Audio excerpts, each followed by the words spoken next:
Pag-apo kita. Our gracious and Heavenly Father, once again we draw near to your throne of grace and we plead, O God, for your help, O God, as we continue with our study in your word. We pray, dear God, that you would give us eyes to see the wonderful things in your law. And even, O God, our hearts that are receptive to your word. May it be, O God, that we will be transformed by the renewing of our minds as we continue in our meditation of John chapter 4. We pray for your blessing upon each one of us as we listen to the preaching of your word in Jesus' name. Amen. We now continue with our series of study in the Gospel according to John. And as we have already reviewed yesterday, we are still in John chapter 4. The satisfaction in Christ and the true worship of God.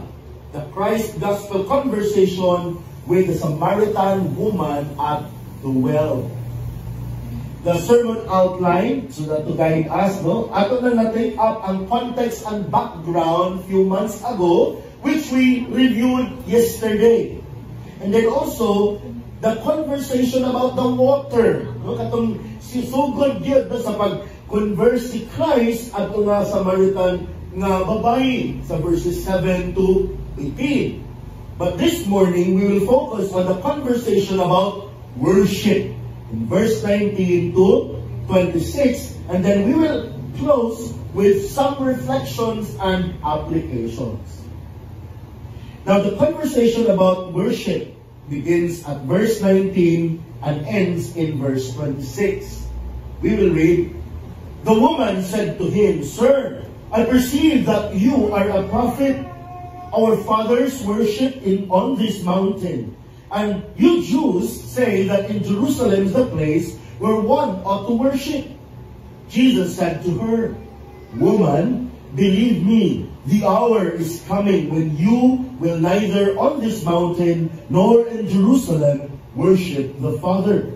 You worship what you do not know. We know what we worship, for salvation is of the Jews. But the hour is coming, and now is, when the true worshippers will worship the Father in spirit and truth, for the Father is seeking such to worship Him.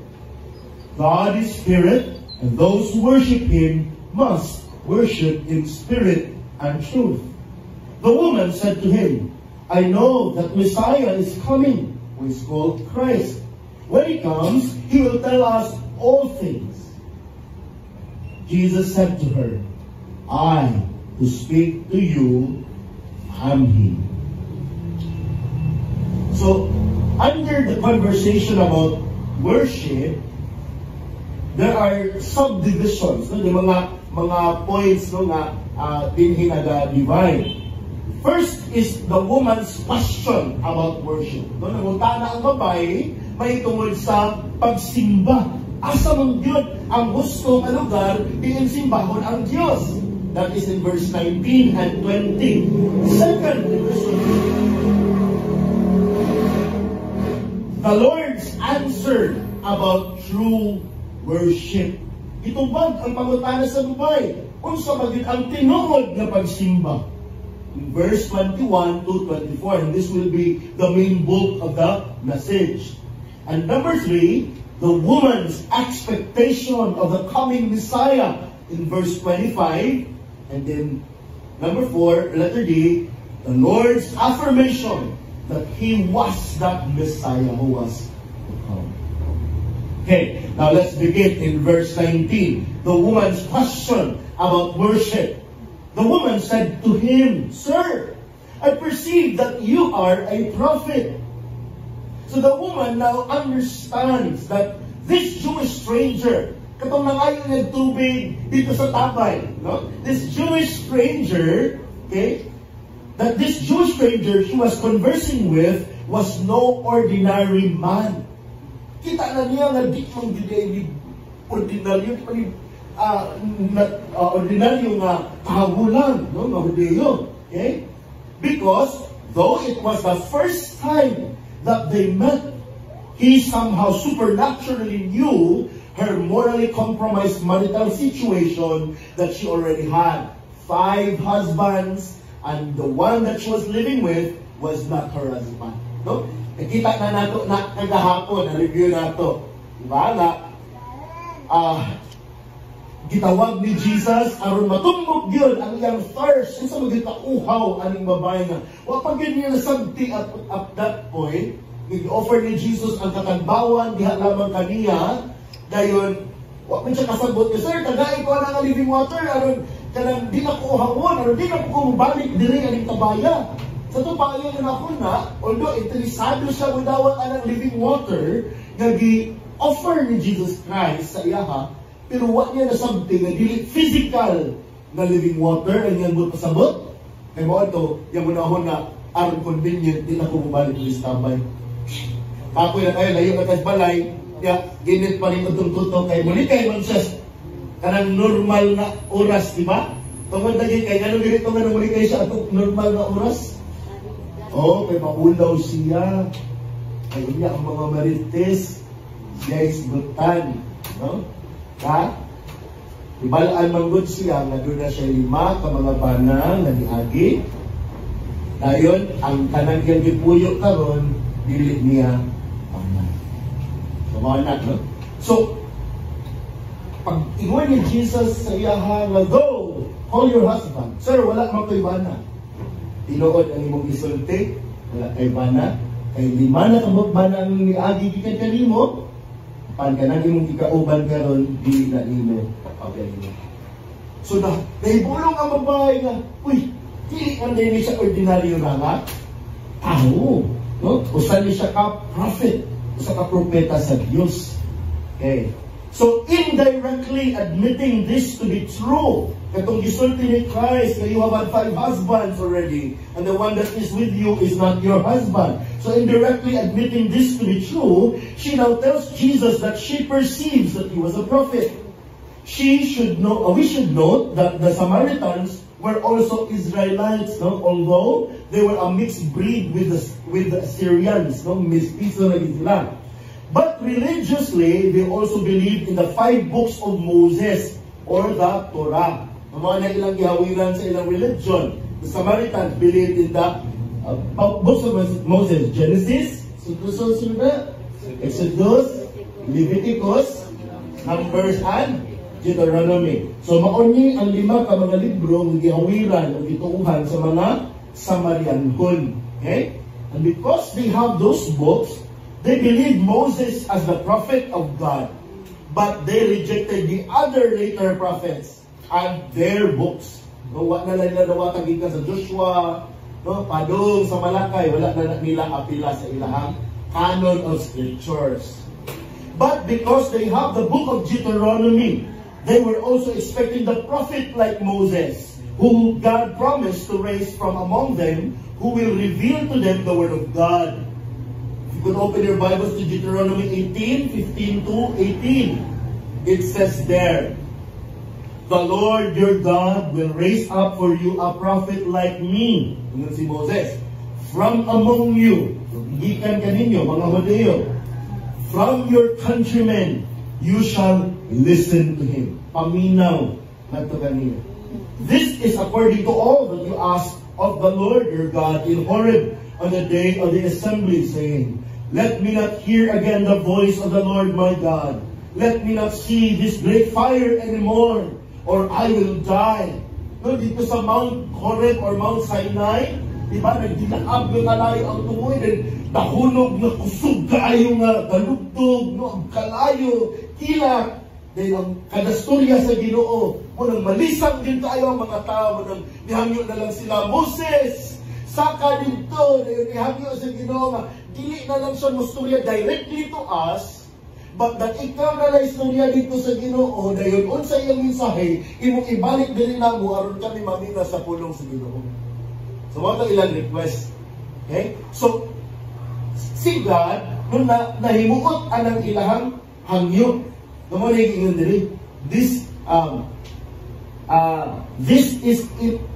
is according to all that you ask of the Lord your God in Horeb on the day of the assembly. Let me not hear again So di namin mamina, ayaw namin padungga directly. Hadlo kaayo ang tingog sa Ginoo. So ikaw na lang Moses, dayon na okay din. So, in response to the request, verse 17, the Lord said to me, yung si Moses, they have spoken well. Maayo ng ilahang hangyo. Ano yung promise ni God? I will raise up a prophet from among their countrymen like you, and I will put my words in his mouth, and he shall speak to them all that I command him. So, kanihangyo man sila, na dili directly mo surya ang Diyos kanila. So, si God, in response to the request, ningon siya nga I will raise up a prophet, maghatag kong propeta gikan sa ilahang katagilungsod. Akong ibutang ang akong mga pulong sa iyang bakbak, o siya may musulti niini, tanan nga akong gisukot kaniya, ngadto sa iyang mga katao. Okay? So, mauna ang promise ni God sa Deuteronomy 18. So, verse 20, manadayon ni ang pangatanan ni Samaritan woman. Our fathers worship on this mountain. Okay? And you Jews, kamo mga Hudyo, say that in Jerusalem is the place where one ought to worship. As I already mentioned, it is possible that to avoid the awkward situation of her being exposed morally by the Lord, she now deflects the conversation to another subject. Kaya lagi, ang focus naman karon kay iyahan namang moral situation nga, 5 kabuk imong bana nga lagi, di ba? Yan naapag yung kay giipon karon di pag na imong bana. So mao na imuhang idil, mao na imuhang thirst. Ya ako may muhatag nimo living water nga mo ay makatagbaw nimo di ka matagbaw ana sa mga lalaki. Kung sa may hindi palitas. So instead nga anha pa dong ang focus sa ilang conversation, i-deflect sa babae, siya awkward sa iyang kahimtang. So nangutanan na lang siya theological na question. The woman now asked the Lord Jesus, who she perceives to be a prophet, a controversial theological question about the true place of worship, whether it was in Jerusalem, as the Jews have built a temple there, or in Mount Gerizim, no? Na maoy worship place sa mga Samaritanhon. The Samaritans believed that the proper place where God would be worshipped is Mount Gerizim in Samaria. They based this from Deuteronomy 27. Hindi na nila gibase kay lagi books of Moses na may nila. Yeah. In the books of Moses, in Deuteronomy chapter 27, 11 to 26, where Moses instructs the Israelites to stand on Mount Gerizim when they cross the Jordan, and then pronounce God's blessings to the people. Okay?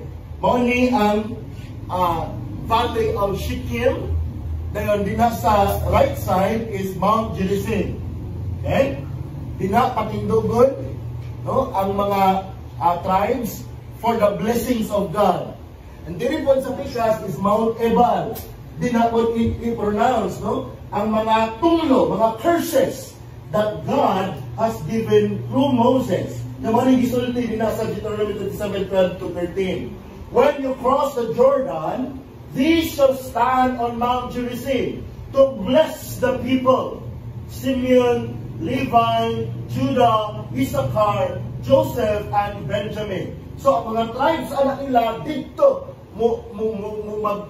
magtapok sila dito no by clan dayon i-pronounce ang mga blessings sa Ginoo. And then they shall stand on Mount Ebal. Dito Mount Ebal, no? Si Reuben, Gad, Asher, Zebulun, Dan, and Naphtali. And there ang mga curses po maoy i-pronounce dito. Nakaling Shittim, no? Ang mula na siya natural amphitheater. No? Kaya tungkol sa bukid po diri. So, kung sa isulti, dinha, magtindog sa Shittim, sa valley, mulanog na siya natin sa ubos. Wala na kinahanglan dinani may tupon. No? Natural kaayo nga, madunggan, biskin pa sa lagyo. Sa kanak siya. Right. Dito sa Mount Gerizim, mao ni mga ruins, no? Ruins sa temple dito sa mga Samaritans.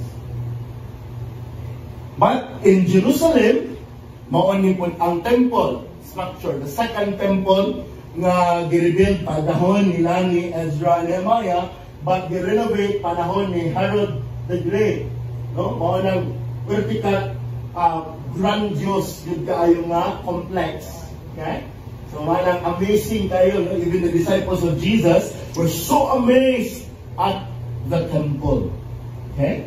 And yet, ako makita unsay nitabo anak na temple. Okay. So, ang Mount Gerizim na dire sa Samaria, Sychar, no? Na-bless na siya karon sa atong panahon, then ang Jerusalem na ari-ari. So the Jews worship in Jerusalem while the Samaritans worship in Mount Gerizim. Okay? So man ang question sa babae. No, asa man gyud ang sakto nga place of worship? Dili ba sa Mount Gerizim based on Deuteronomy 27 or in Jerusalem? Okay. So they also believe that Joshua built a temple in Mount Gerizim but was destroyed by the Babylonians. Diba kasi Moses, kutob raman siya sa asagit ni Moses. Nakasunod ba sa promise land si Moses? Wala. Diba? Nga nagito ba siya kasunod? Oh, because he disobeyed God. In respect to the rock, iya naman gibunalan ang rock. No? So, he was barred from entering the promised land. But kinsa may nilid sa mga Israelites to enter the promised land of God, it was Joshua. And when Joshua kuno entered that land, although di makita no whether tinuod ni or dili, nga nagimo siyang temple dito sa Mount Gerizim. So walay biblical evidence anak niya. Okay, pero mo claim sa mga Samaritans, no? So mo nang dito din sila kay lagi limitado naman sila sa first 5 books of Moses. So mo na. Because of this, the Samaritans believed that the Jews were wrong in building their temple in Jerusalem. Para sa mga Samaritans, sayop ni sila mga tawana. Nganong dahimo sila ditong templo sa Jerusalem na ang giingon nga sa Ginoo sa Deuteronomy 27 na ang blessings dinhi sa Mount Gerizim. Oh, mana ilaha. So ato kung sabton ang ilahang mindset, no? Mao din na ilang basihanan. The woman wants the Lord Jesus, who she believes was a prophet, to give her a clear, definitive answer about this. So Jesus said to her, malitupag ni Jesus, "Woman, believe me, the hour is coming when you will neither on this mountain, Mount Gerizim, nor in Jerusalem worship the Father." The Lord Jesus tells the woman to believe because He is telling her the truth. Okay? Tukuhi ko, kay kini ako isulti, tinuod ni. Okay? So, mali magpasama ka ng believe me. Okay? So, He is telling her the truth that the hour is coming when the place where God the Father would be worshipped would no longer matter anymore. Asa ginasimba ang Diyos, it does not matter any longer. Whether it was in Mount Gerizim or in Jerusalem. Verse dito, isumpay siya, "You, Samaritans, kamo nga mga Samaritans, worship what you do not know." So, i-rebuke po ni Jesus, no? Kamo, nagsimba mo sa kung sa wak ninyo nahilagi, wak ninyo nahibawi. We, kami, mga Hodeo, know what we worship. Nasayod be sa kung sa among gisimba. For salvation is of the Jews. Okay, what does this mean, no? The Lord also corrects, yung correctionan ang belief of the Samaritans, including that of the woman, by pointing out to her that they worship what they did not know. Nung iya yung ipakita na kanang inyong pagsimba bitaw, mo kasabot.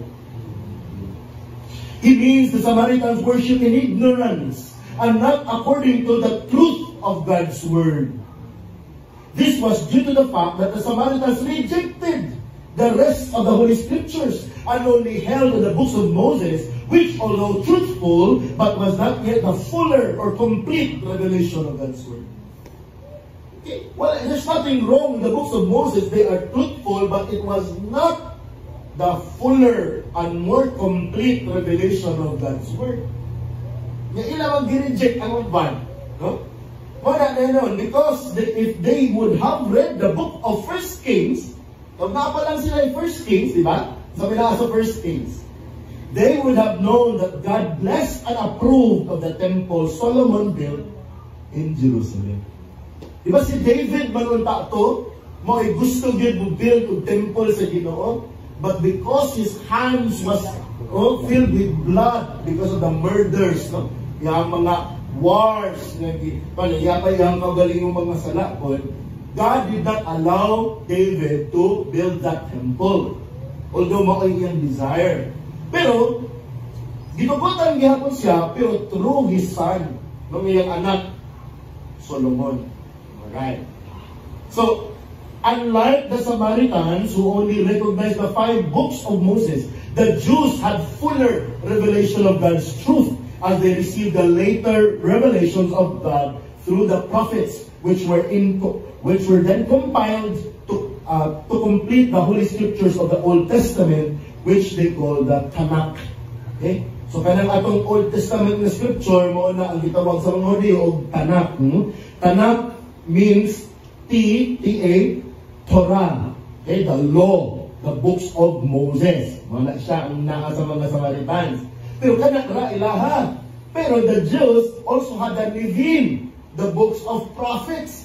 No? Mga propeta, no? Isaiah, Jeremiah, Daniel, Ezekiel, hangtod kang Malakay. And also, not just that, but the Ketuvim, or the writings, no? Salmo, Proverbs, Ecclesiastes, o uban pa, no? Mga writings, so the Tanakh. And the Lord has deposited His holy words to the Jews. And so as a people, the Jews knew what they worship. Malibot pasabot niya, we know what we worship. Why? Because they had a fuller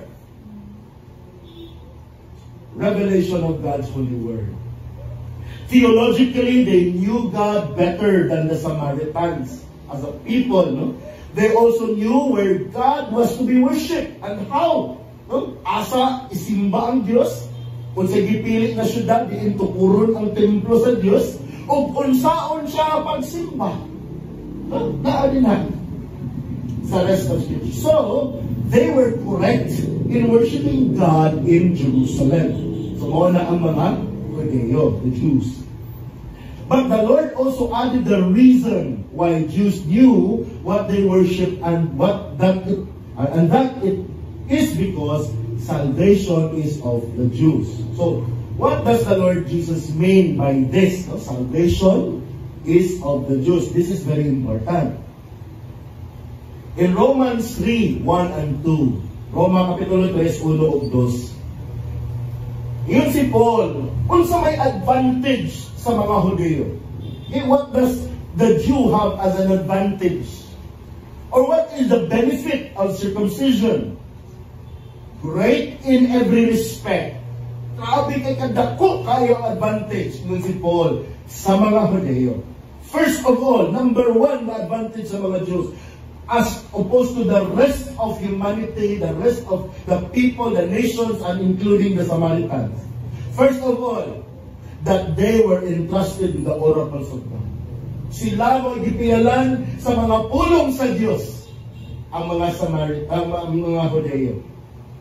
Romans 9, 4 and 5. Who are Israelites, to whom belong the adoption of sons.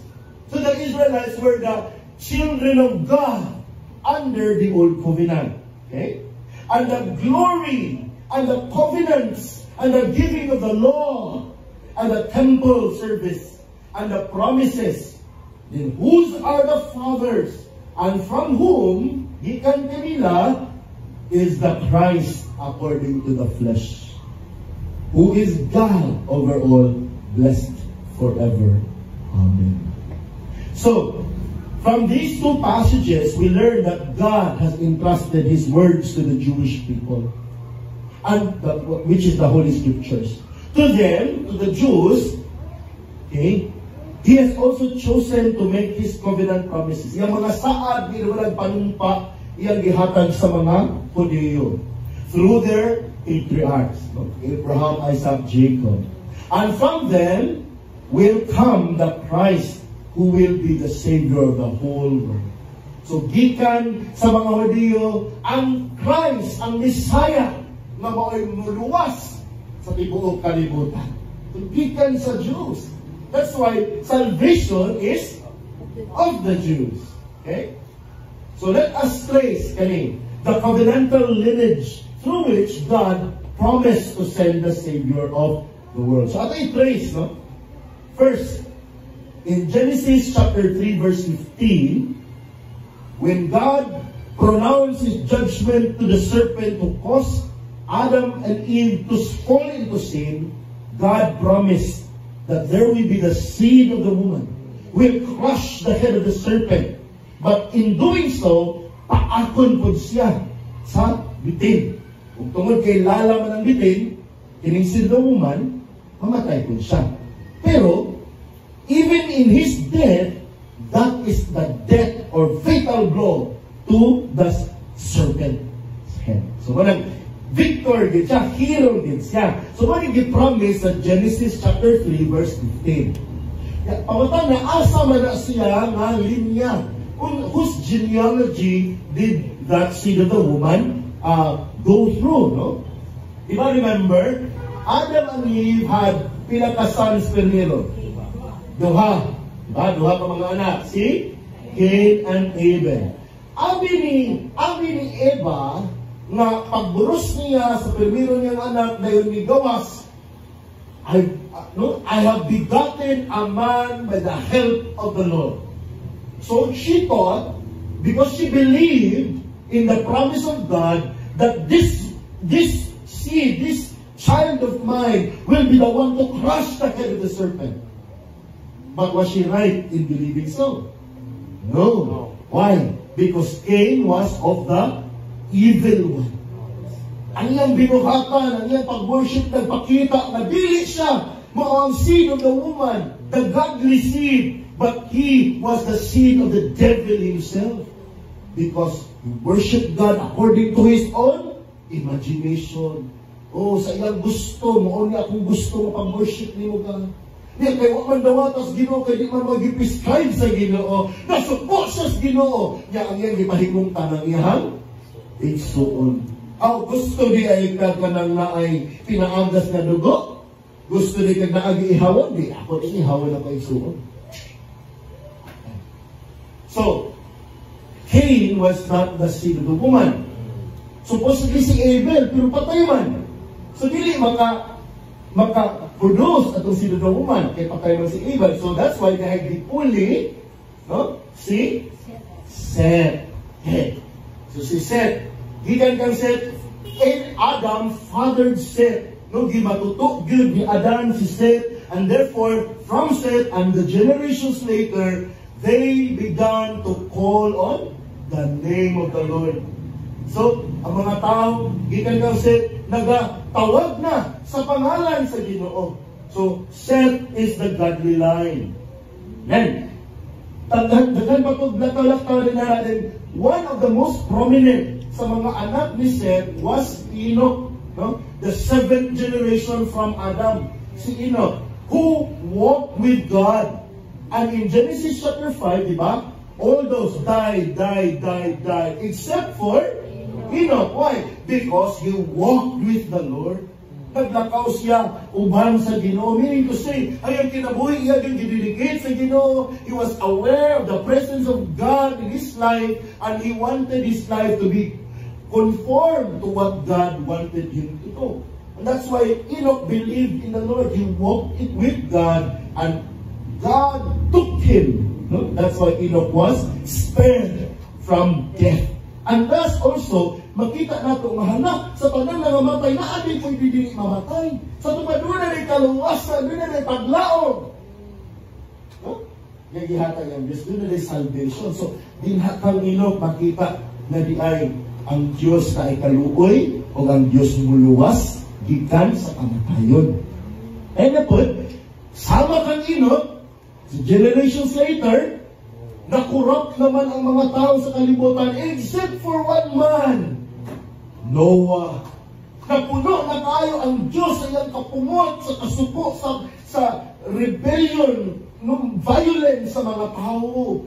At to a generation, except for Noah. Noah found favor in the eyes of the Lord because Noah also walked with the Lord. And therefore Noah was spared from the wrath of God. And Noah became the remnant to cross over to that new world after God had destroyed that original world they were living because of their sin. So, Noah was that righteous lineage. And Noah had how many children? How many sons? 3. Kasi mga ngalan? Ham, Shem, and Japheth. Si Ham na igibuhat. No nga, may hinungdan na gitunglo na hinong anak ni Ham na mga si Kinaan. Tumawitan ng didis, no, paghawak po sila sa ilang lita later on, tungod anang gibuhat ni Ham. So, the righteous lineage passed through kang isa? Shem. Okay. Dito kang Shem. Blessed be the God of Shem. So, Shem had the Lord as his God. And then, from Shem, later on, na-disperse no, ang mga tao. Gikan sa Tower of Babel. The beginning, the origin of nations, tungod kay lagi, nirebuild din ako sa sila, imbis pakatagon sila sa Diyos sa tibong kalibutan, nagtukod naman nila sa syudad, nagtukod naman sila ng turi, to make a name for themselves so that they will not be scattered throughout the world. But God was not pleased with what they did, and so what did God do? Confuse their language, and so they did not understand each other. O tugod anak na stop ang building of that tower in Babel, and so kinsa to magkasinabot mo nagkuyog, so mo nang iabot as Pilipinas. Mga insik dito kung sila ha. Mga Amerikano, mga Afrikano. So mo na dayon na kinsa nagkasinabot parehag language mo nag-ibang. Okay, but among the nations of the world, God chose a man. He would call his own friend, who is Abraham. And iyangalan sa una, Abram, exalted father. But God changed it to Abraham, which means father of many nations, multitudes. Because he would be physically fathering many children, and not only that, spiritually, he will be the father of those who have faith. Like Abraham. Because when God promised against all odds, tigulang na siya, iyang asawa, baog pagitan po kamatanon, din natigulang na po, din past the childbearing age, and yet, when God said to Abraham, look at the stars in the heavens, if you could count them, so shall your descendants be. And Abraham believed in the Lord, and it was reckoned to him as righteousness. And so, Abraham became righteous by faith in God's promise. And so, wala si Abraham. And then from Abraham had first nga anak niya was isa. Ito. Isa to. Isa anak ni Abraham. Ishmael. Kisa may mama ni Ishmael. Hagar. Isa na si Hagar. O Egyptian maid ni Sarah. Kaya lagi naman kapaabot si Sarah nga wala jud ko, pero sa atong kultura noon, kung kinsa tong ako man yung sinugoon po si Sarai, si Hagar, so kung sa iyang anak, ako ang ampunon. So, iyan ko na hindi pong anak. Pero dili man kaya ang promise ni God, gikan man sa ilahang lawas. So manang i-reject sa Ginoo si Ishmael because someone who would come from the body of Sarah herself against all odds. Because there is nothing impossible with God. Maskin pag sa mga patahin na iyalawa, dili lagi ka-produce ang anak, kay barin pag-iit po kabatanon, dahil na minupos pag-iod. No? So, duble na. Then kasi Abraham, 100 years old na, Natutungura, tigulang na gitpudla sa iyang panahon, miskin pa. And so it was impossible to bear children. But then God, because nothing is impossible with God, Abraham and Sarah was able to produce a son named Isaac. And from Isaac, pila na po kabog anak si Isaac? Duha. Kaluha pa yun! Oh, si Esau ang magulang, si Jacob ang manghod. Supposedly, ang blessing para kang firstborn, kang Esau. But even before they were born, because God had a plan to choose, to elect, the older will serve the younger. Jacob ay love, Esau ay hate. Kinsa may makabuot sa Ginoo? Wala, no? So, si Jacob, no? Mao'y gipili sa Diyos. Then Jacob had how many sons?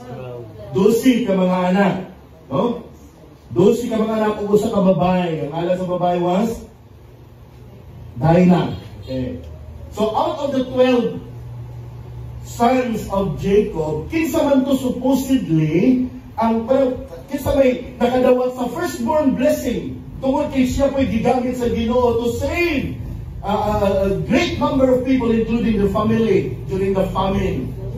Si Joseph. O kita God siguro, itong Joseph na po iyakan. Pero tanawa, kagin sa man dipili sa Ginoo according to Genesis 49, sa mga blessings hindi pronounce ni Jacob as a prophet of God also, dito kang Judah. Kang Judah. Na interesting ko kayo kay iyang isang napabulusan si Tamar na asawa sa iyang anak. No? And then, gikan ang tungalin niya ni Judah o Tamar, ni Trace dito, sa Book of Ruth, kanina dahil si Boaz. Yung kisa ito na asawa ni Boaz? Si Ruth, ito sa Book of Ruth. Kasi supposedly, asawa niya ni Marlon, sa to? Ngayon, nangamatay man na din, wala naman din, pero kani kinsman redeemer si Boaz. Who came from the line of Judah through Perez. Then si Boaz became the father of isa to ihang anak ni Obed. Then si Obed, maoy papa ni Jesse. Nga maoy papa ni David. Okay. So, kay gikan kang David, kay asawa si David. Nilong pagbiglaing asawa ni Uriah. Si Bathsheba, kay nag-bath man good si she, diba? Nga imbes na magtigubat ang mga hari, pag-relax-relax naman dito si Haring David dito sa iyang palasyo, dito sa rooftop din, kaya hapon pa niya rooftop din, magkikita man kaya dito. Nag-bath si she, diba? So, kaanak sila, although namatay itong ilang bungad itong anak primero, pero nakaanak ko sila si Solomon. Si Solomon, naghanap ang kaya asawa na po. 300 wives, 700 concubines. 1,000 pa. Again. No? Then, usa sa iyang mga himong anak, na nipuli niya, mao si Rehoboam. Panahon ni Rehoboam, na-divide ang kingdom. Tungod kay si Rehoboam sa salbahis na hari.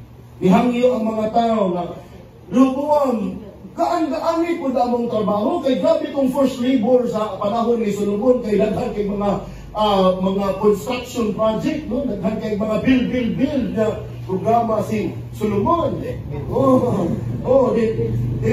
Karon na-build naman ang tanan, so relax na po na mo ang trabaho, ang load sa labor. Nangutan na si Rehoboam sa iyang mga advisor, nakatinulungan siyang papa, mga elders, no? Kung sa may inyong kasultian ng request ng mga tao, okay ni? Sakto na siya, panginawa ang mga tao, gaan-gaan yung trabaho. Niya kay nag-advise, naman po siya mga advisor, yung mga paparts niya, mga batanon, no? Mga kaedad niya, katalirungan niya, mga dabarkads niya. Ang tambag nila, ayaw paminaw na. Mga kapulan ng mga tawhana, pasobrahin ang Ginoo.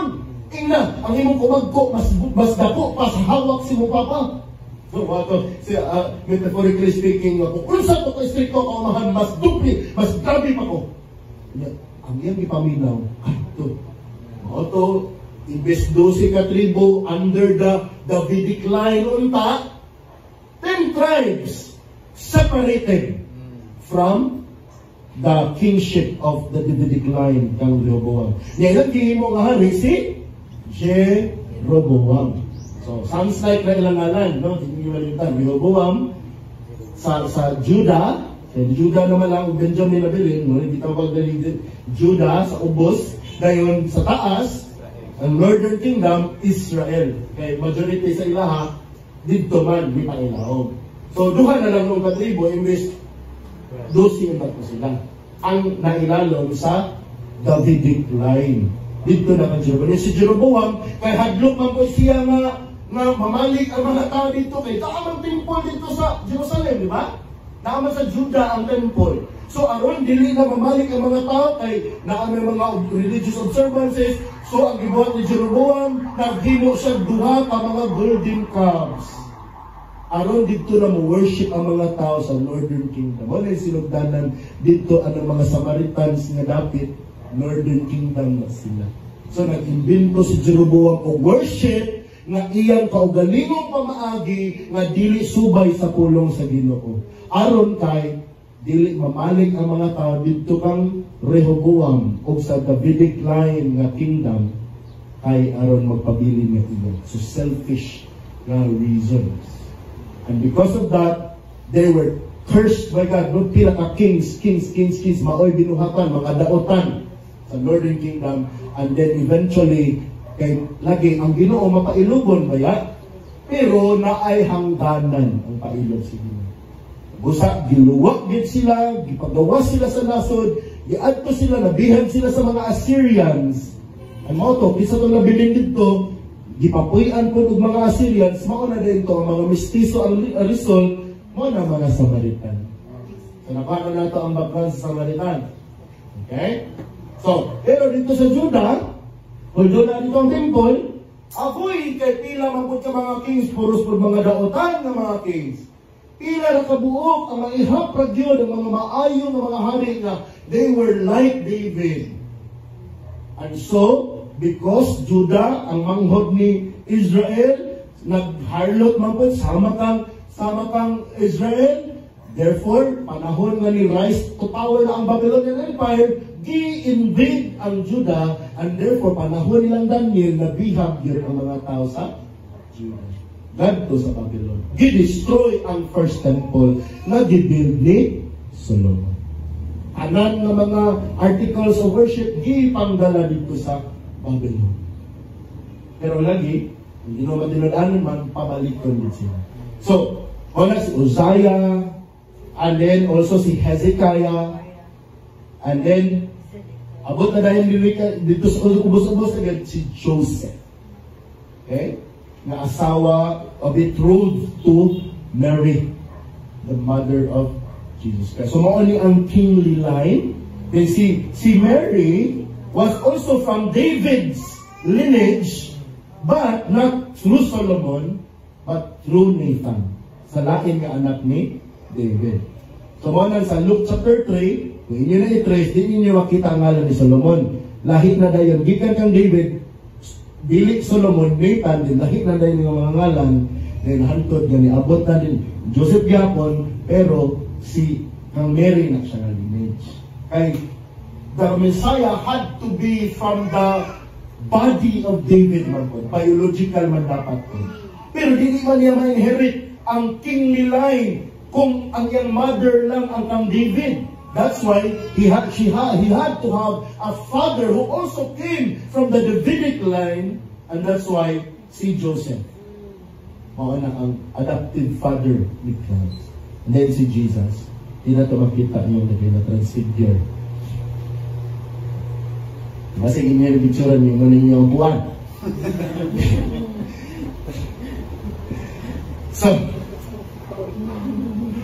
So note here that, note ninyo, that the Lord Jesus says salvation is of the Jews and not salvation is for the Jews. Okay? Of the Jews, not for the Jews only.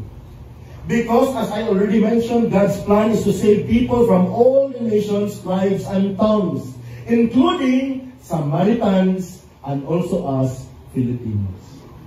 Okay? In Genesis 12, God's covenant with Abram, verse 2 to 3. Even si God kay Abram, I will make you a great nation, and I will bless you, and you make your name great, and so you shall be a blessing. I will bless those who bless you, and the one who curses you, I will curse. And notice this, in you, all the families of the earth will be blessed. Yan mo, tadang mga pamilya sa kalibutan, mapanalangin. Okay, so, through Abraham, napasa kang Isaac, napasa kang Jacob, mauna ang Israel, the Jews, through the Jews, the nations of the world will be blessed. The curse will be reversed and made into blessing. And the curse is because of sin. Therefore, sin had to be dealt with and forgiven. Someone had to take the curse. Someone from the line of Abraham had to take the curse. So, Jesus took that curse as he hung on that tree.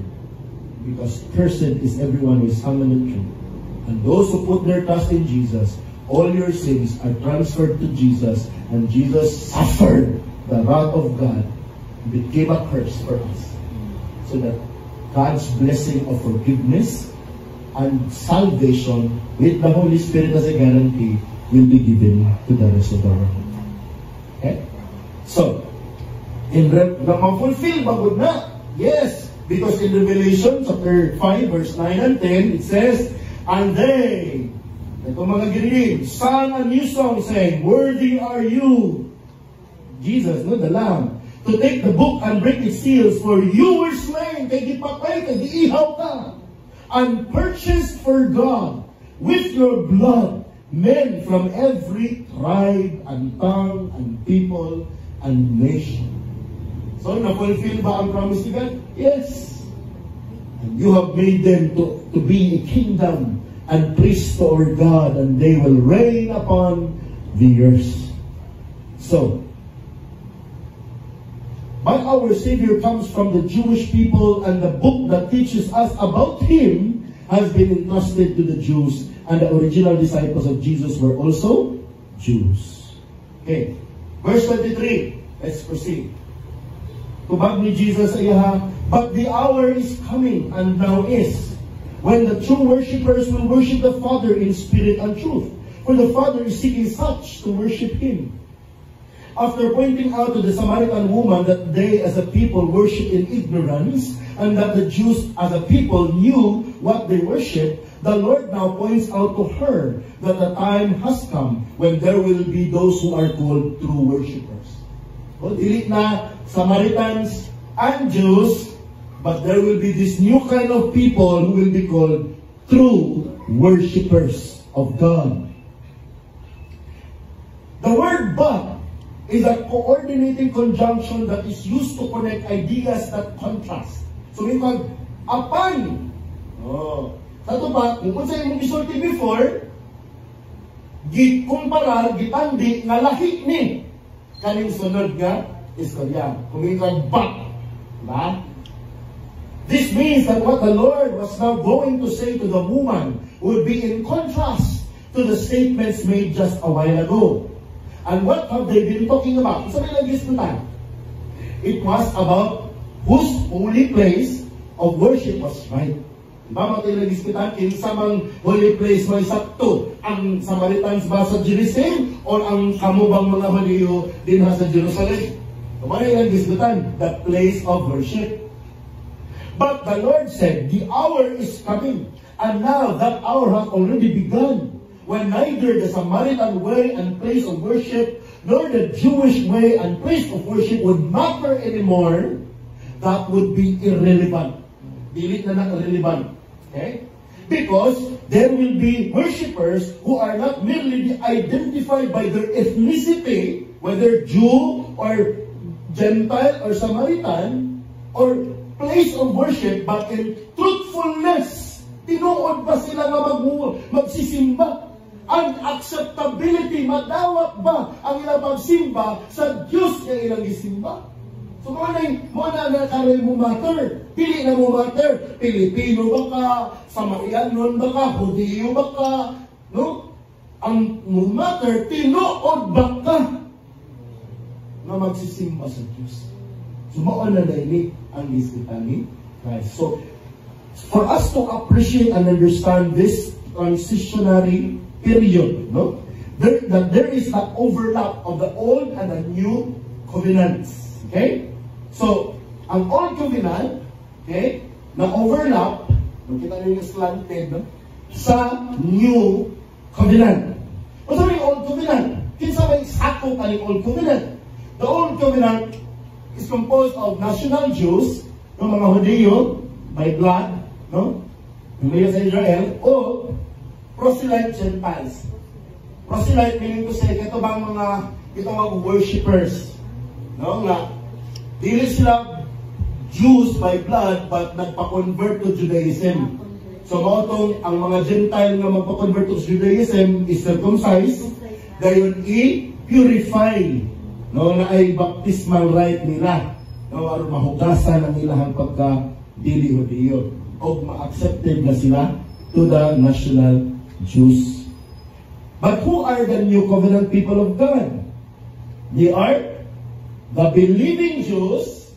Sa ito pa, atong unbelieving Jews, di mo tuon ni Jesus, ang sigilan ni John the Baptist, the axe is ready. No? Andam na ang aksa, o iyahanang putlon. Atong mga dili mo bunga. Atong dili mo tuon. Okay? So mga ito siya. So the believing Jews are the remnants of the people of Israel. And nadugang, nag-graft in, according to Romans 11, ang believing Gentiles. Di po tanang Gentiles. Katulang nito sa gospel ni Jesus. So mauna na-incorporate, mauna ang new covenant people of God. But when did the new covenant begin?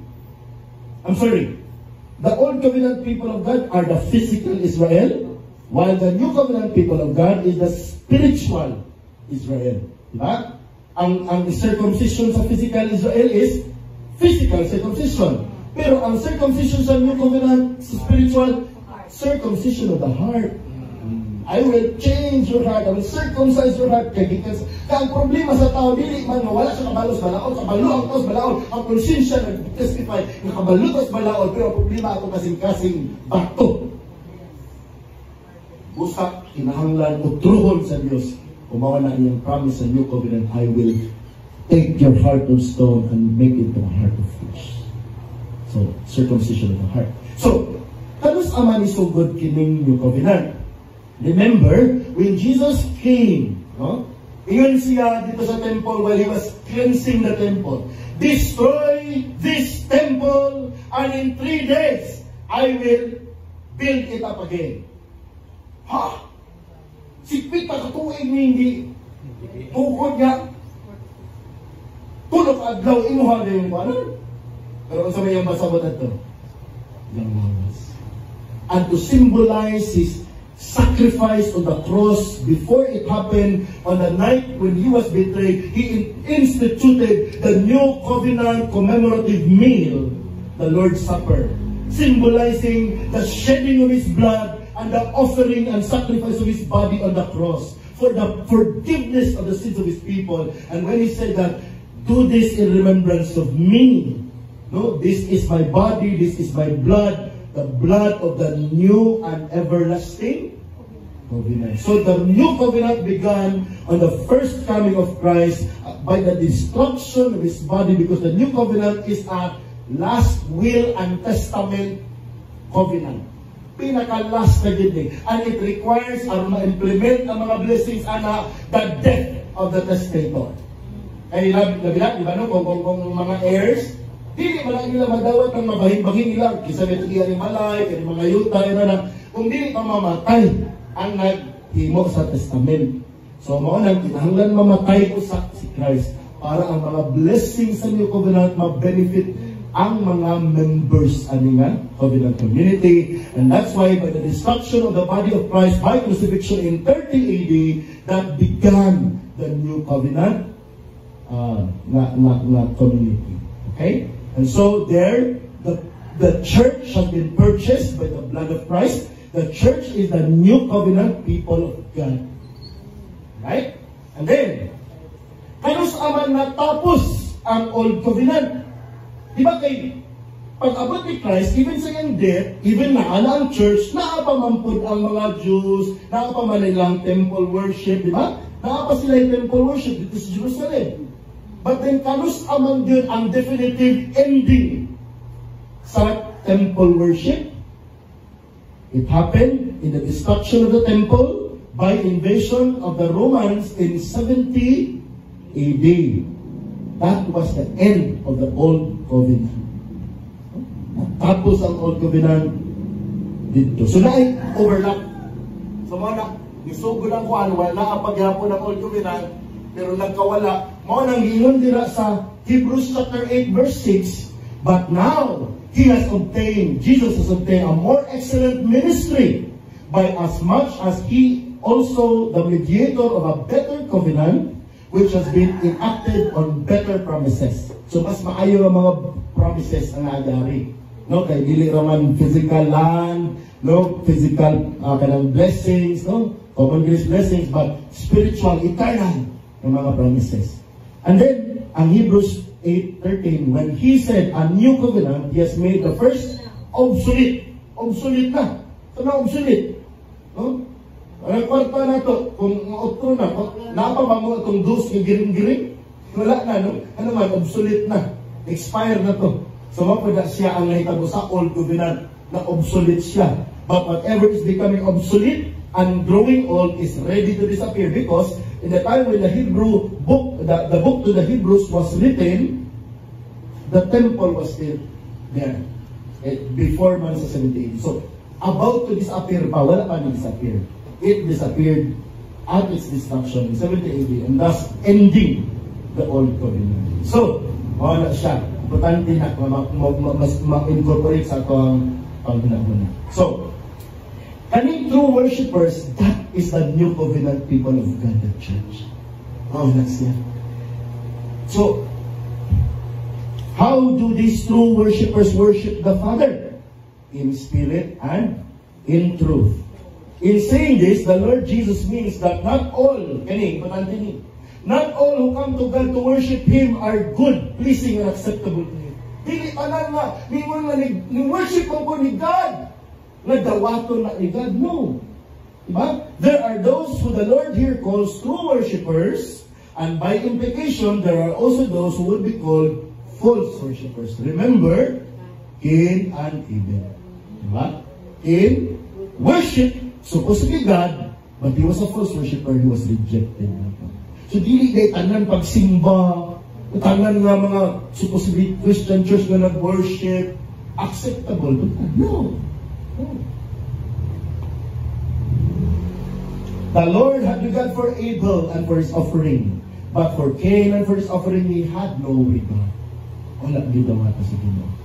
So, the Lord here says, the Father is seeking.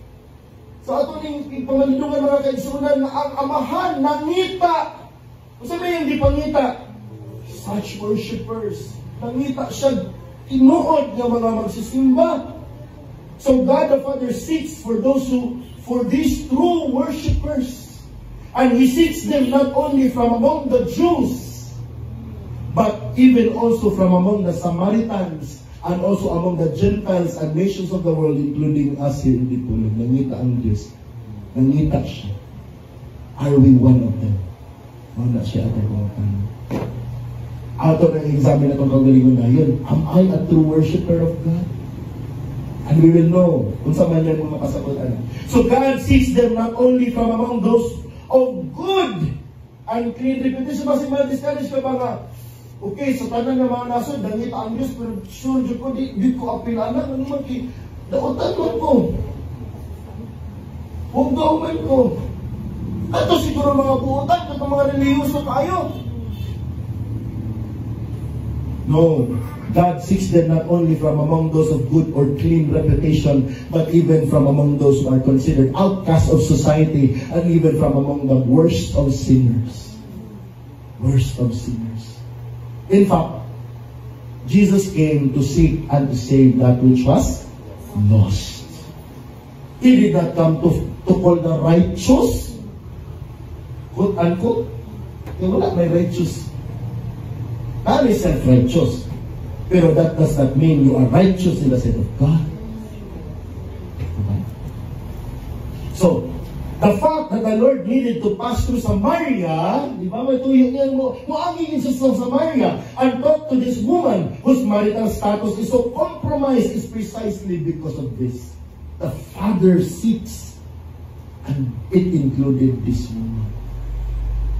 The Father has sent the Son to the world to search for His true worshippers, and this woman is among those God is looking for, and later that day, even those in her village. The Samaritan village of Sychar. Grabe. So can you imagine that ang mga Jews, hindi sila, nakahikap ko, o vessel na nahikapan sa Samaritan, tugaw na ko, dapat maligo kung ayaw kay pastilan. Pero si God, wala niya ginawang. So, ayaw ko na hulaan, you're too sinful for God to choose. Ang sabihin na kalahi ni Jesus Christ, ang ordinaryong na tao, muhikap o sanlahon, kung katong leper ba? Maunsa man ang tao kita, kung matakdan. Pero kung si Jesus muhikap sa sanlahon na hukaw, matakdan ang leper. O maayo na hinakon siya, mahima siyang limitin.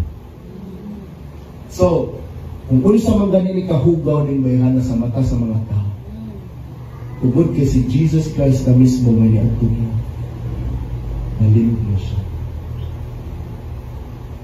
Sa ayaw gunahuna, hugaw na kayo ko, hugaw na dito. Yes, you are filthy, you are wretched, you are unworthy, but when Christ comes to you, and when you believe in His finished work at the cross, all your sins are taken away and are cleansed and forgiven, and you are made righteous in the sight of God.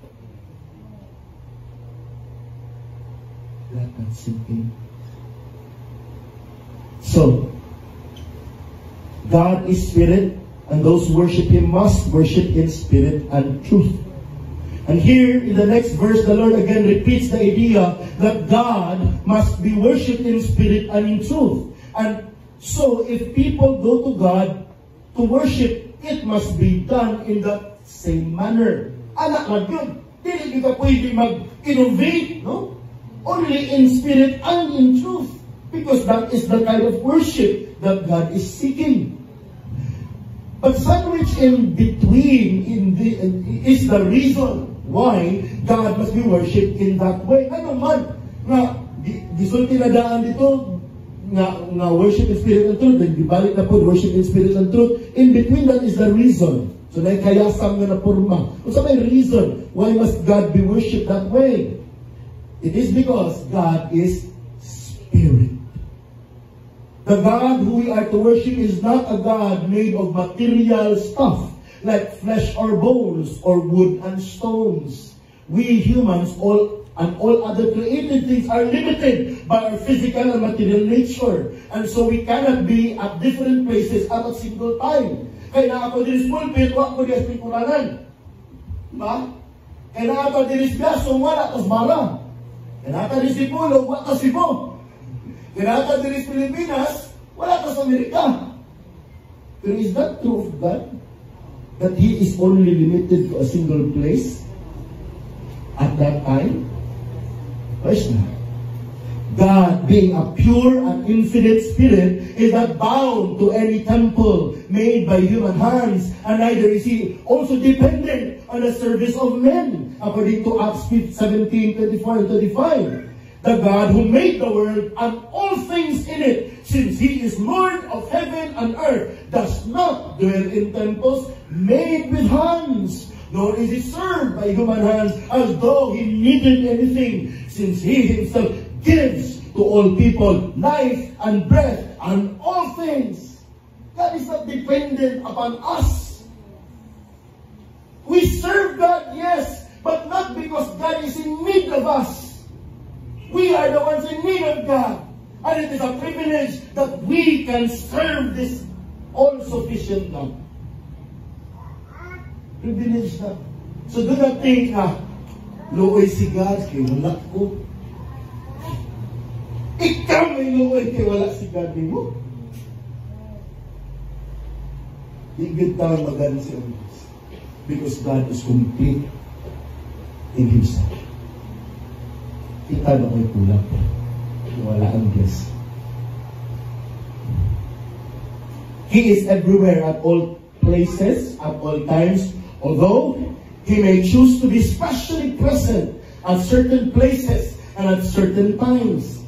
Just like when Jesus said, where 2 or 3 are gathered in my name, there am I in the midst of them. But that does not mean na wala siya dito sa Peaceport, kaya naara siya dito sa Biason. Of course not. But the manifestation of His presence is different here. And why will you go to the Buwangan in this time of the day where God ought to be worshipped? In His temple, the people of God. Diba? Yes, God is everywhere. But God is not everywhere in the same way. He is there in the Buwangan angry at people. But He is here in this place, in a gathered church, in His temple, manifesting His love, His grace, His mercy, His word, His Spirit working in our lives. That is everywhere man. Pwede na po rin sa balay, mag-tanaw lang po video na rin nga, mag-simba sila dito, na pwede rin nga, gahidahigdag rin sa couch, nagtanaw, simba na po, online. Brothers and sisters, ayaw ninyo kitawin yung problem. You are not depriving God, you are depriving yourself of the privilege of worshiping God. Diba? So, but God is not limited. Okay? Therefore, He is neither bound to be worshipped only in Jerusalem, nor in Mount Gerizim, but in other places as well, even here in Biasan.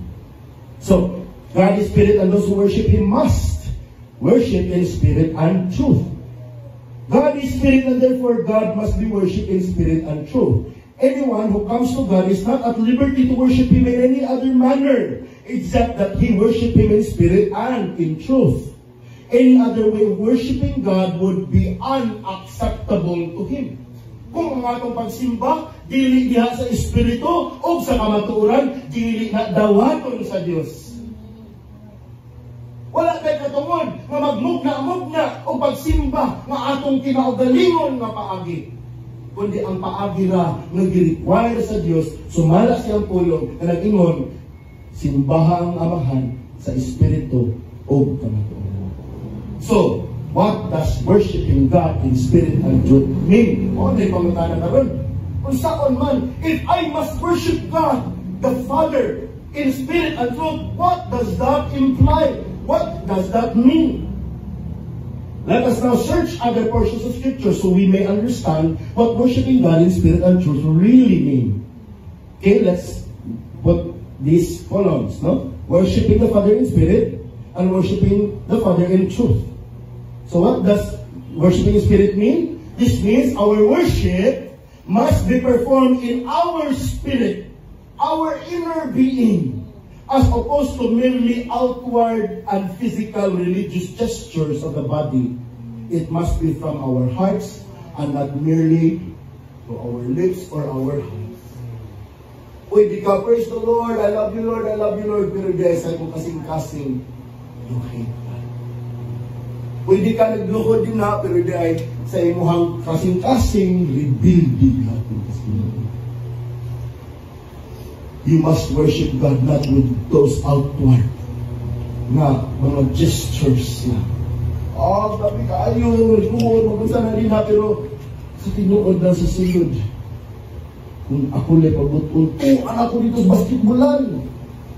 Wala to din eh. Or asa ba? We must worship God in our heart. Matthew 15:8 and 9. These people honors me with their lips, but their heart is far away from me. Pwede ka muna dual paminaw sa Ginoo, pero mo kasing-kasing layo sa Ginoo. Nga, mailad na to ang Ginoo. Diba, Lili? But in vain do they worship me, teaching as doctrines the precepts of men. Kawang lamang ang pagsimba. Ang kasing-kasing wala di ay tinuod sa Ginoo. So worshiping in spirit involves this. And worshiping in truth also means our worship must be truthful or sincere and not merely for religious compliance or for show. So related yapon ani, no? Truthful, sincere. God requires genuine worship that is not hypocritical, but rather contrite and true. Psalm 51:6 says, "Behold, you, God, desire truth. You desire truth in the innermost being. And in the hidden part, you will make me know wisdom." The sacrifices of God are what? A broken spirit. Not just this dead animal, but a broken spirit. A broken and a contrite heart. Pag-unsa man yung mga halad, yung mga daghan kay mga baka karniro, pero kasing-kasing di tinuod na nakinunsa. Useless. Oh God, you will not despise. So di reject sa Ginoo kung sincere ang ato ang pag-worship sa Ginoo with contriteness. But that does not only say that, no? Therefore, Hebrews 10, therefore, brethren, since we have confidence to enter the holy place by the blood of Jesus, by a new and living way, which He inaugurated for us through the veil, that is His flesh. And since we have a great priest over the house of God, let us draw near, notice this, with a sincere heart. So when you come here, check your heart. Do you have the sincerity to really worship God? And if you find your heart not sincere, seek for forgiveness from God. Lord, hindi man ko sincere. Yan hiraman ko kay pangitaon mong kong pastor. Malain man ko na kung or mingawan mo kung gusto. If you're not here for God, but you are here for other reasons only, then you're not sincere. Ako na papilihan, kuha na mo kung bilipad ng ba? Gunahan din. Sapa, gusto mo? Sincere heart. In full assurance of faith, having our hearts sprinkled clean from an evil conscience and our bodies washed with pure water. And, balik na punta din sa spirit. Number 2. Worshiping the Father in spirit, this also means we offer to God spiritual sacrifices as opposed to merely material and carnal.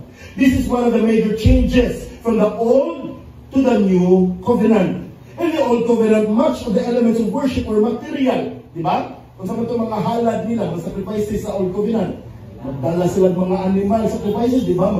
Mga karnero, kanding, baka, no?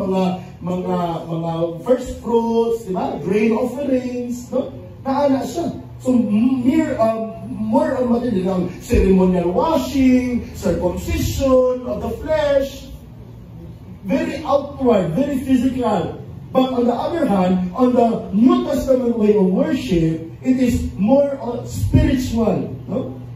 Mainly spiritual. 1 Peter 2, verse 4 and 5. And coming to Him, coming to Christ, as to a living stone which has been rejected by men, but is choice and precious in the sight of God. You also as living stones are being built up as a spiritual house. Spirituhan ng mga balay. So ang church, dili kaning balay ni nila ni Mamdeli ni Lugar. Dili kaning mga church. Hindi ang mga tao. Living stones. Dili dead cement or wood.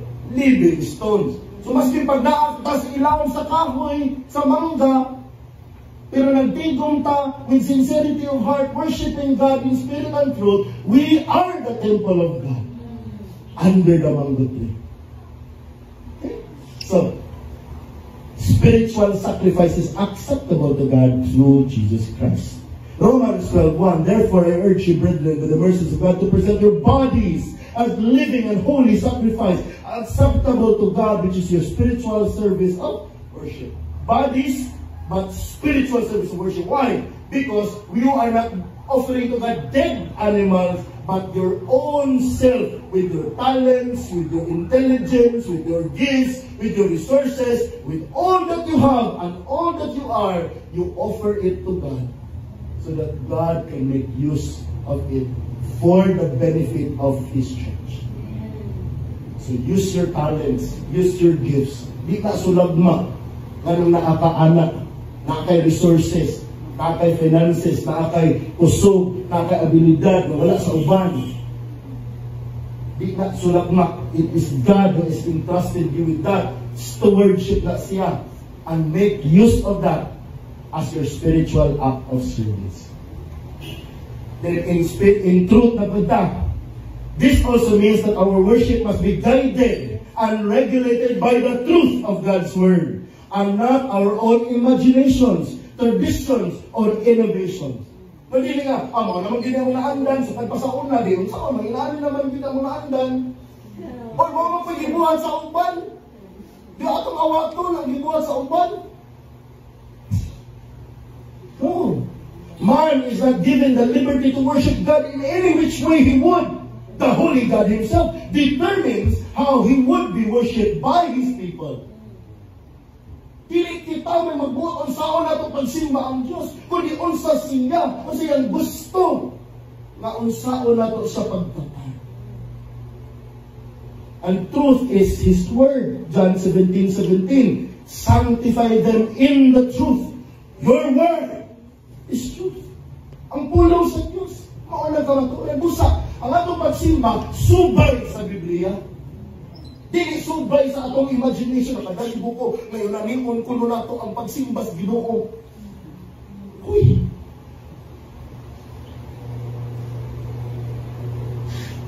Exodus 20. What you know? Sa 10 Commandments, di ba?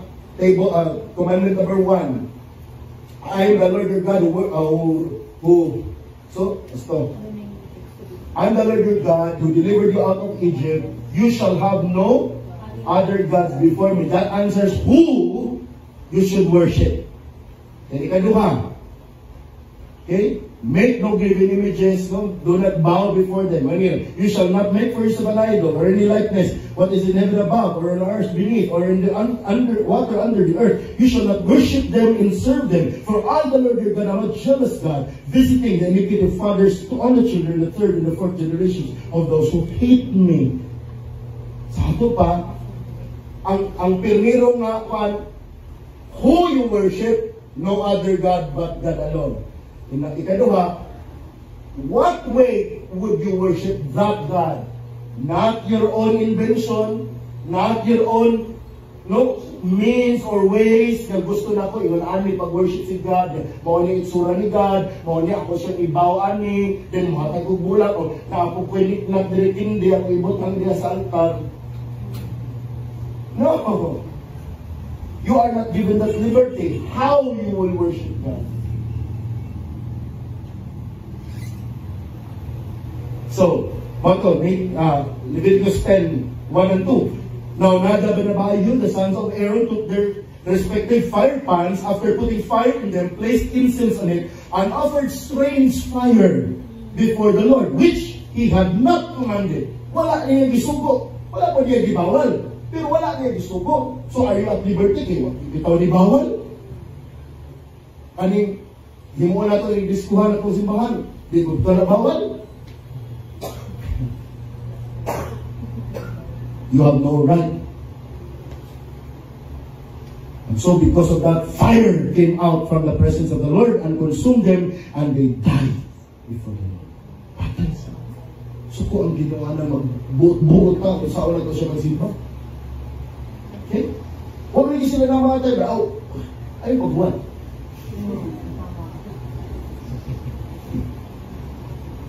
And then po, that's number 3 sa in spirit. We are worshiping the Father in spirit. We are only able to worship God in our spirits and offer to Him our spiritual sacrifice when His very own Holy Spirit enables or empowers us to render to God the kind of worship He deserves and accepts. Mahimo ra nato ni tanan kung ang tabang sa balaang espiritu mo empower nato, mo enable nato, matag nato sa kusog. Ako dili ko makawali sa pulong sa Ginoo, sa paagi nga angayan nga tubangan sa Dios kung wala ang gahom sa balaang espiritu. Kamu po di mo malinaw karong kung wala ko ng tabang sa balaang espiritu. Sige rin ka ng suras, kung kaya ko kang makumang pastor, kung wala ang gahom sa balaang espiritu, o ang atong pagsimba walay alipay, maayag ng pagtahaw, sansad dito naman. Ano man, externals.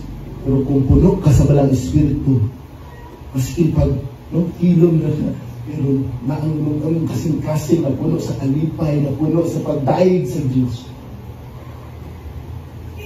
Because the Spirit enables you to do so. Ephesians 2:18, for through Him we both have our access in one Spirit to the Father. And then lastly, worshiping the Father in truth means the only way by which we can approach the Father to worship Him and be made acceptable is when we come to Him through the Lord Jesus Christ, who is the way, the truth, and the life, and apart from Him, no one can come to the heavenly Father. John 14:6, Jesus said to him, I am the way, the truth, and the life, and no one comes to the Father but through me. So ang atong worship, dili dawaton sa Diyos, automatic gila niya sa likway, kung dili na pinaagi kang Jesus Christ. And His finished work on the cross. 1 Peter 2:5, and you also as living stones are being built up as a spiritual house for a holy priesthood to offer up spiritual sacrifice acceptable to God. Why? Through Jesus Christ. Mahimo na dumadawat sa Amahan ang atong mga pagsimba. Do you think kanang atong pag-awit nga kuwang sustansya kanang mga kuan nga ang atong una-una wa diha di kita dawaton unta sa Ginoo, pero tungod kay sa sacrifice ni Jesus Christ, yung perfect work on the cross that where He offered His body for the forgiveness of our sin, apil ang atong mga imperfect worship gi-forgive sa Ginoo. Gi-cover sa righteousness and perfect work of Christ. And that's the only reason why wala kakilatis Ginoo sa pagsimba. And He received by Him. Why? Because of Jesus Christ. Even the best worship we can render to God is still marred by our own sins. Pising pa pinaka-nindot na kaayon nimo. Still, that is not acceptable to God because God demands perfection. And none of us are perfect on our own. And only the perfect righteousness of Christ covers us and makes us acceptable to God. Through Him, Lord Jesus Christ, then, let us continually offer up a sacrifice of praise to God. That is the fruit of lips that give thanks to His name. When we sing with all our hearts. But we sing not because, Lord, dawaton ko yung kanindot kay kong tingog. No! Dawaton ko yung Ginoo. Maskin pag imperfect ko, tungkol sa perfect work ni Christ. Salamat po. That's the only reason why. And so, in spirit, in truth, meaning from the heart, with all sincerity, offering spiritual sacrifices according to God's holy word by the help of the Holy Spirit through our Lord Jesus Christ. That is to worship God in spirit and in truth. This is the kind of worship that the Father seeks in spirit and in truth. Is this the kind of worship you are rendering to God? So examine yourself. Ito, sincerity, in spirit, no, sa ako ang inner, akong heart, sincerity, and ito, spiritual sacrifices yung gi-require sa pulong sa Ginoo. Ngayon, uban sa tabang sa Balang Espiritu, pinaagi kang Ginoong Jesucristo. Ato siya. Okay. So, happy pa yun! Kamay na lang. 2 verses na lang. The woman said to him, I know that Messiah is coming, who is called Christ. When he comes, he will tell us all things. The woman had already perceived Jesus to be a prophet because he supernaturally knew about her very compromised marital condition. Now, after listening to the profound answer of the Lord to her question concerning worship, which must have been at that point a bit difficult for her to comprehend, she now tells the Lord, I know that Messiah is coming, who is called Christ. When he comes, he will tell us all things. So, katong naman nagipantubag ni Jesus sa iya, very profound yung mga teachings. At iyahang very, di pa kayo siya capable to understand and receive. And so, ningon siya nga, muabot ang Messiah, na siya naman mo pasabot na mo anang mga butang. Okay? So, ito. The Samaritans also believed the coming Messiah in the books of Moses. No? God has promised to send the seed of the woman, Genesis 3:15, who was then the seed of Abraham, Genesis 2:22-17, who then was the Shiloh from the tribe of Judah, Genesis 49:10, and who was then promised to Moses as the prophet like him in Deuteronomy 18:18. And he will be the one to teach God's people all God's words. So, repeatin mo na, seed of the woman, 22, in your seed all the nations of the earth shall be blessed. Kumanya gi-offer si Isaac, unta, pero wala na yun. And then, Genesis 49, Shiloh, until Shiloh comes, to him shall be the obedience of the people. So, nag-abot sa the one, nung wala pasabot sa Shiloh is, the one to whom it belongs. No? Ang trono, di ba? The throne, di kang Judah, David, kanto puros di mao, dili si David, dili si Solomon, dili, pero katong dawan, wala na ito siya na mulingkod sa trono forever. And he will command the obedience of all the peoples. Every knee shall bow, and every tongue confess that Jesus is Lord. Shiloh. Then Deuteronomy 18:18, I will, no, the prophet, I will put my words in his mouth, and he shall speak to them all that I command him. So, this Samaritan woman believed this Messiah was coming, and he will teach them all things, even about what the Lord Jesus was telling her about worship. Maybe some of you will ask, why did the woman need to translate the word Messiah, or sa Greek Messias, transliterate nila, or in Hebrew Mashiach, okay, into Christ or Christos, the Greek, meaning anointed one. Notice that, verse 25, tanawa. The woman said to him, I know that Messiah is coming, who is called Christ. Yeah? I know that Messiah is coming, who is called Christ. Close parenthesis. The woman, notice this, the woman was not the one translating the word Messiah into Christ. Pagdilig sa Samaritan may nag-translate. It was John. The gospel. Sabahan niyo, si John may nag-parenthesis anak, ang pasabot aning Messiah is Christ, Christos. Remember that John in his gospel did not only have Jewish readers in mind, but also Greeks, mga Griego, who were living in Ephesus or Asia Minor, who would not know how know Hebrew terminologies. Kaya kanang Messiah or Mashiach is a Hebrew terminology. Di man kasabot ang mga taga-Episo anak ay mga Griego man sila, no, Asiatics and Greek speaking. Okay? And so here, John, the Gospel writer, translate the word Mashiach, which the Samaritan woman used into their Greek equivalent, which meant anointed one or Christ, Christus. So warranted yun ang translation. So ano si John na mismo nag-translate. Even the Old Testament Hebrew was translated into Greek. Katong Septuagint, nga mo na gigamit sa mga apostles. Okay? So Jesus said to her, I, kanina na yan, I who speak to you am He. Here the Lord Jesus tells the Samaritan woman that the Messiah they were waiting for, who they expected to come, who will teach them all things, was Him. Siya. I who speak to you am He. Ako. It's me. It's me. You're waiting for the Messiah to teach you all things? Here.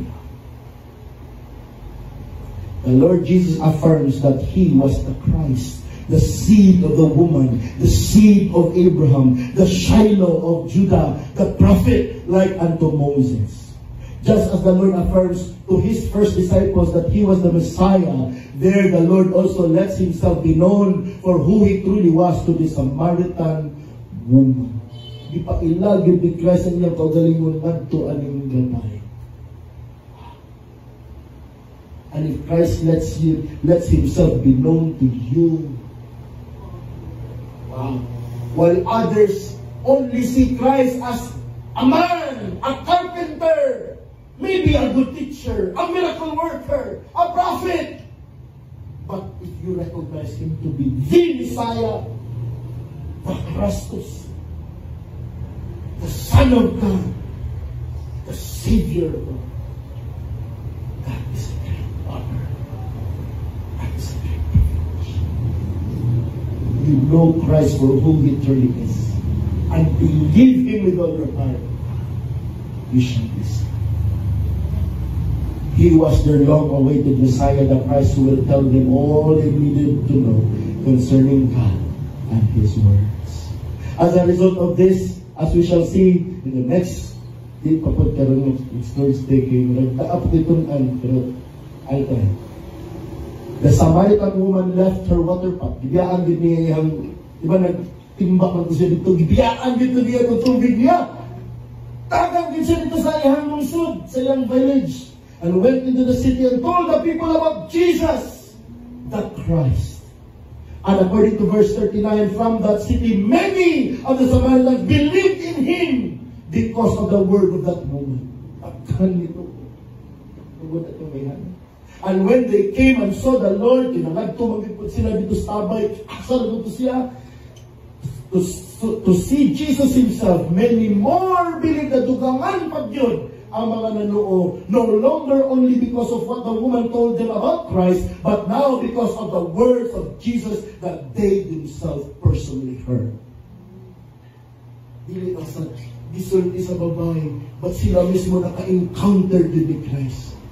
Nagawpo na mga kaigsuunan sa atong pag-evangelize. First we tell them about Christ, but then later on, they themselves will experience and hear Christ through His word and meet Him spiritually and listen.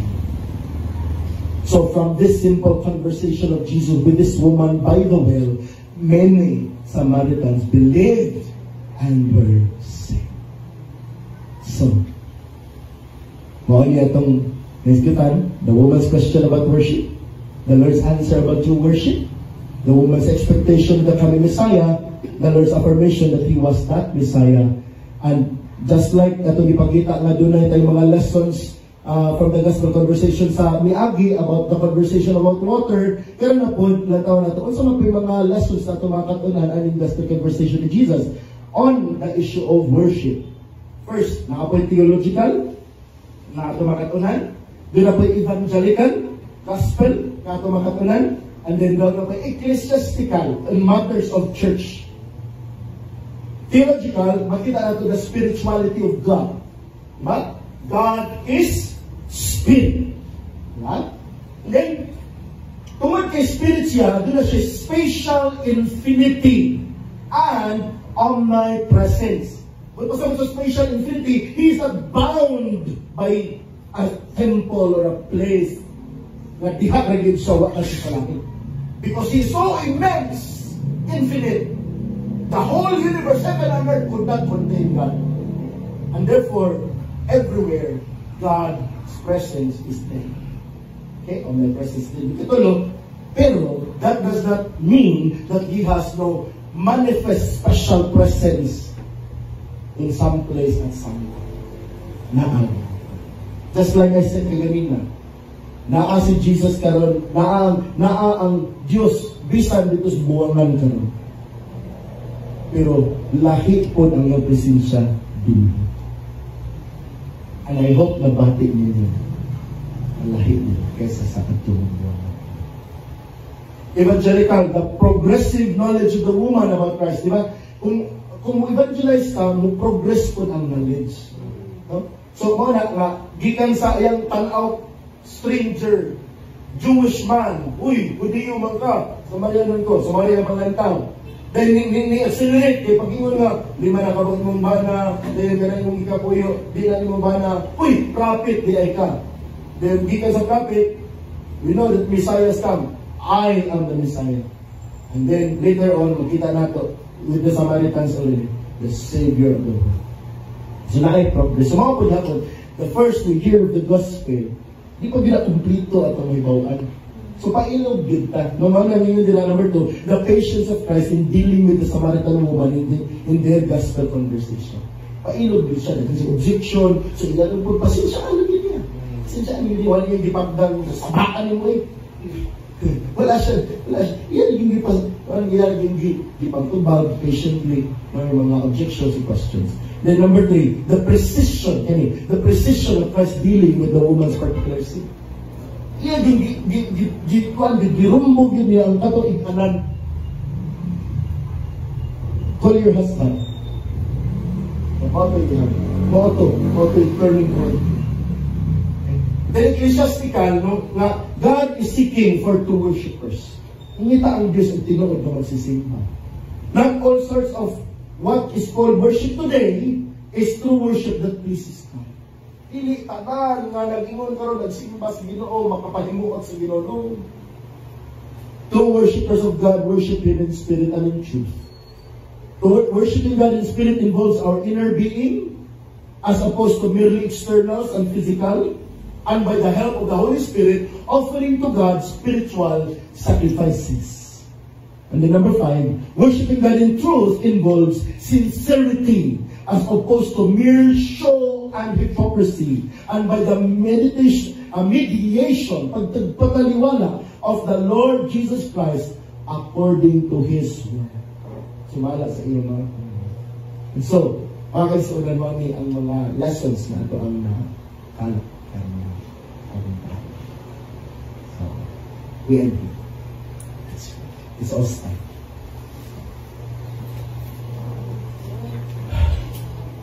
Nangit mo nga, mahal, Ginoo, salamat kaayo, Diyos, sa imong presensya, sa among taniwala karon na pagtuhon. Ikan patiganinang buntag, Ginoo, kaayo kami sa imuhang mga pulong. O Diyos, nagangyo kami, Ginoo, nga, Lord, nagkan mga kaayo itong among nadunggan karon. Allow our minds and our hearts to process, O God, what we have heard. Kung Lord God, dili lang ito magpabilin nga igo na kami nga nakadungog. Pag Ginoo mo, translate to sa among mga kinabuhi o Diyos. Tabangi kami, Ginoo, nga ma-apply, Lord, useless na kaayo that we are hearers of the word, but are not effectual doers of it. So we pray, dear God, for your grace to help us, enable us, that we might apply these truths to our lives. Lord, we continue to pray for those who have not yet experienced your grace in salvation. Lord, maluoy ka nila. Sa mga naluoy ka, O Diyos, nito Samaritan woman, by the way, kung saan siya kahugaw, O Diyos, morally, spiritually, but Lord, wala na nakapakugong, Ginoo, sa iyong pagluwas kanina. Gani mo ang hinungdan, ganun ni Andi si Ginoong Jesus, ano sa pagpangita sa mga nahisalaan, ang iyang ayuhon ang mga masakiton, bugion ang mga patay. Kung kami, Ginoo, maon ang mga kahintang, kung doon na pa din wala pa na banhaw diya sa Espiritu, Ginoo, banhaw siya. Kinlungi ang among mga kasalanan, Ginoo, gimua kami acceptable diya sa imong tumangan, Diyos. Salamat kaayo, Ginoo. Lord, dili matugkan, O Diyos, ang imong kaayo. Usak, Ginoo, dalaygon ka sa wala katapusan.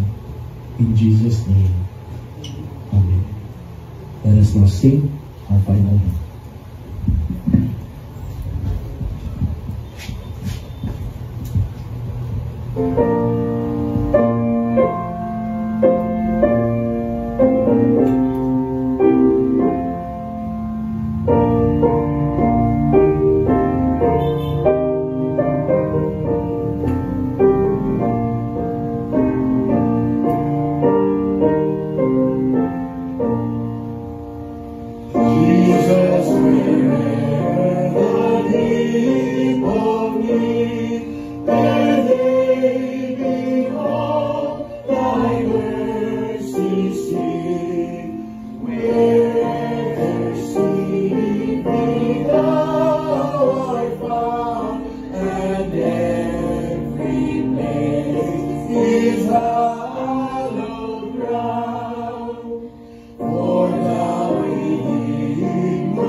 to our waiting hearts proclaim the sweetness of thy saving name. Here may we prove the power of prayer to strengthen faith and sweeten care, to teach our faith desire to rise and bring all before our eyes. Lord, we are few, but thou art near, nor short thine arm, nor depth thy ear. Oh, rend the heavens, come quickly down, and make 1,000 hearts thine own.